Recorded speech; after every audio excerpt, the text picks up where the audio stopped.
Une femme de 72 ans vient d'être admise dans le service de réanimation pendant notre tournage.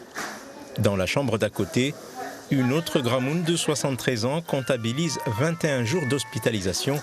Sa situation s'est compliquée à cause d'une insuffisance rénale. Depuis 6 semaines, les admissions en soins critiques sont stables. Sur 14 lits de réanimation, 7 sont occupés par des patients Covid. Le service de réanimation, au départ, a 8 lits de soins critiques qui ont été augmentés à 14 pour les besoins de l'épidémie. Et donc sur ces 14 lits, il y en avait 12 qui étaient occupés.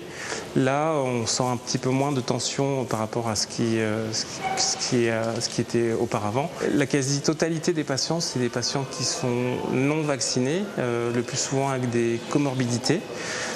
Soit obésité, soit diabète, le plus souvent.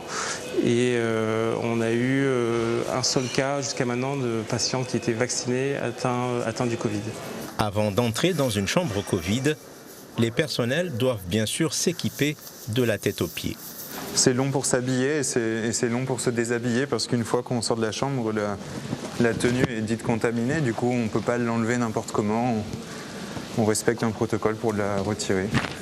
Les patients Covid sont souvent en détresse respiratoire. Il faut alors les placer sous respirateur artificiel avec une surveillance étroite. Donc là, on a le cas avec le respirateur artificiel. C'est des patients qui sont intubés.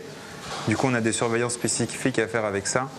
On doit surveiller que tout se passe bien, que l'oxygénation est bonne. C'est les médecins qui nous prescrivent ces surveillances. Et puis, on vérifie constamment sur les machines. On a des alarmes à régler, des volumes à surveiller. C'est une surveillance constante de ces patients-là. Des soins lourds, chaque patient en détresse respiratoire peut mobiliser 6 infirmiers. Une situation qui épuise les soignants qui sont sur le qui-vive depuis 1 an et demi.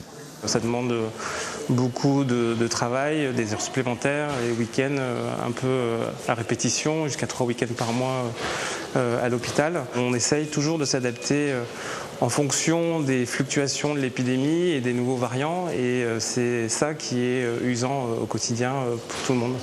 Épuisement, d'autant que certains personnels très qualifiés, comme les infirmiers en réanimation, sont devenus une denrée rare, car très demandés. Les infirmiers de réanimation, ils ont acquis des connaissances et des compétences spécifiques pour utiliser toutes les machines, toutes les techniques que vous avez pu voir dans les chambres. Ça demande des compétences et des connaissances et ça prend du temps à apprendre. Ici, on déplore peu de décès liés au Covid. Mais les personnels soignants partagent un même espoir, que la vaccination permette enfin de faire baisser la tension dans les services de réanimation.